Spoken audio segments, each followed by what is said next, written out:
Hi, Juzin is here. Welcome back to Juzin Translation YouTube channel. I'm very happy that I can meet you again to give you a new video.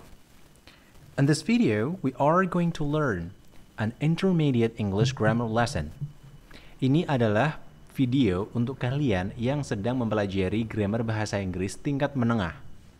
Pada video kali ini, Juzin akan jelaskan tentang penggunaan beberapa kata penting untuk memberikan konteks pada kalimat bahasa Inggris. Ada 4 kata yang Juzin ambil sebagai bentuk preposition ataupun adverb, ya. Yang pertama adalah although.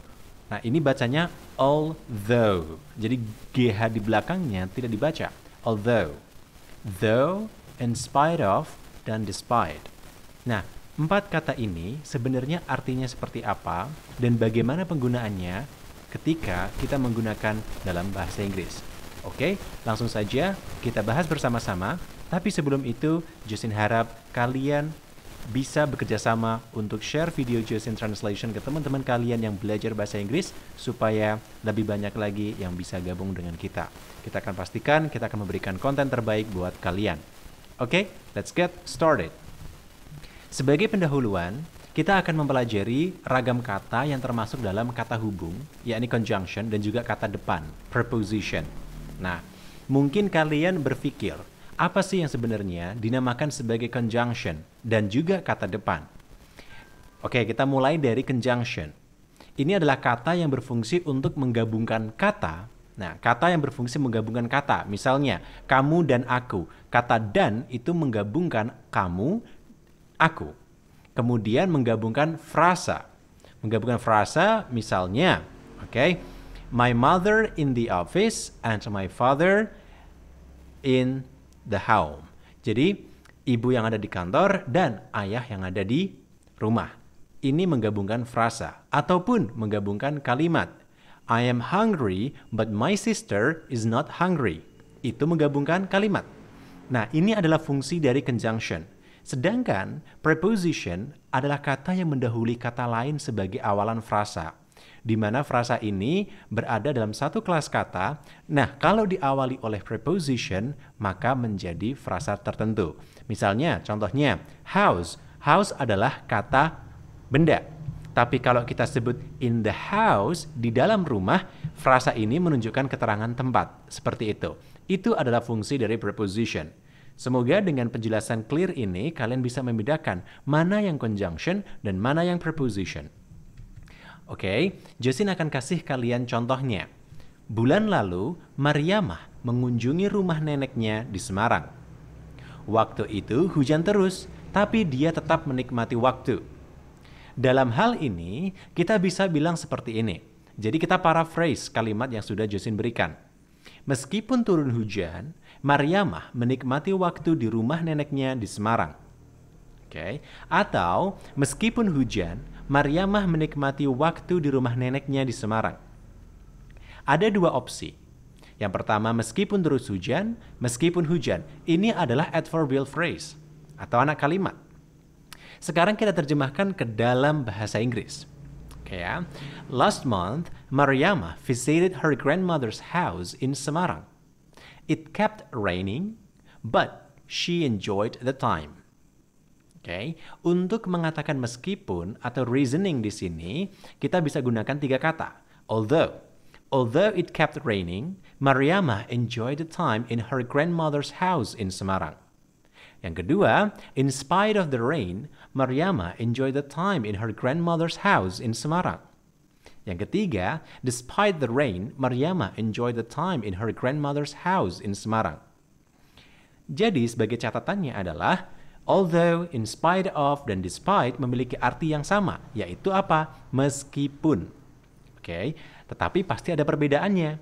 Nah, perbedaan ini adalah bahwa although akan diikuti oleh kalimat, yakni subjek dan predikat. Misalnya, although you visit me, meskipun kamu mengunjungiku. Nah, seperti itu. Sedangkan in spite of dan despite diikuti oleh kata benda, sehingga membentuk frasa. Misalnya adalah in spite of apa? Alright? Oke, in spite of the rain, ya, meskipun hujan, seperti itu. Ya, jadi although bisa dibedakan dengan in spite of dan despite. Sedangkan in spite of dan despite sama saja.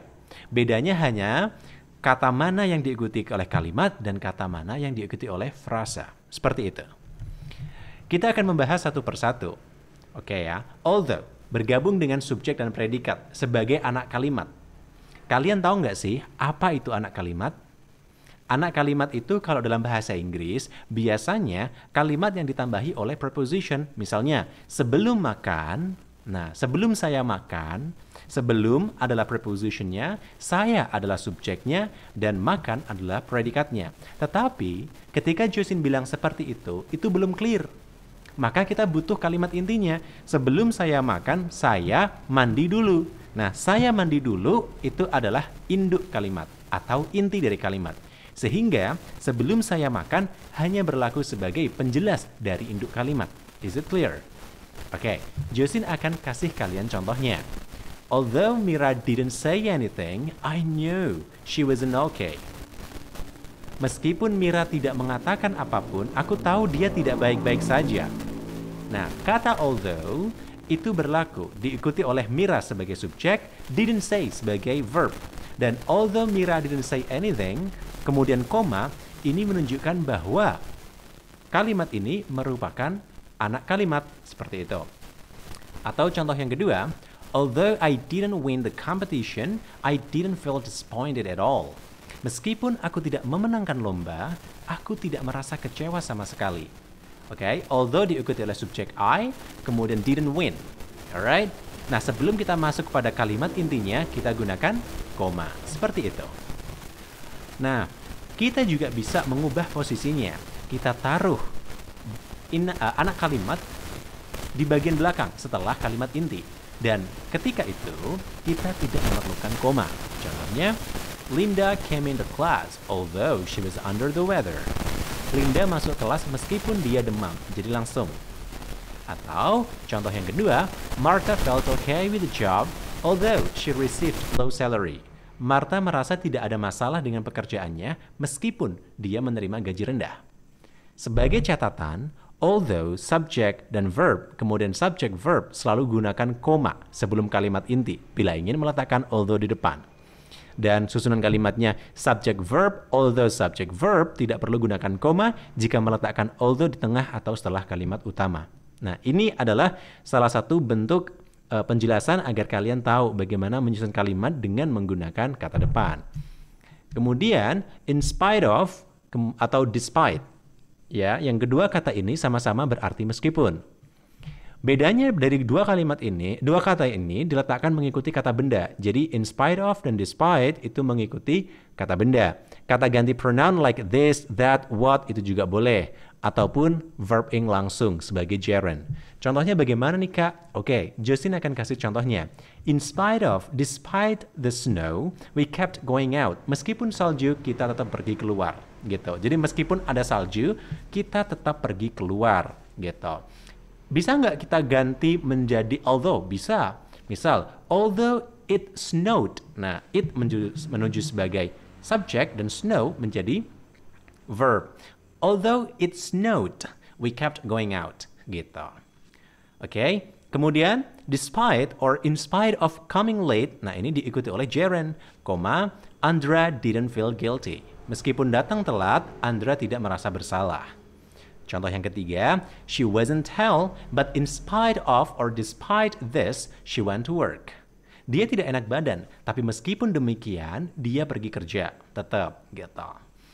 Contoh yang terakhir, in spite of or despite what I said yesterday, I still help you. Meskipun apa yang aku katakan kemarin, aku tetap membantumu, gitu. Alright, so here it is. Jadi, pada kalimat yang pertama, in spite dan despite diikuti oleh kata benda. Kalimat yang kedua, despite dan in spite of diikuti oleh gerund, verb ing.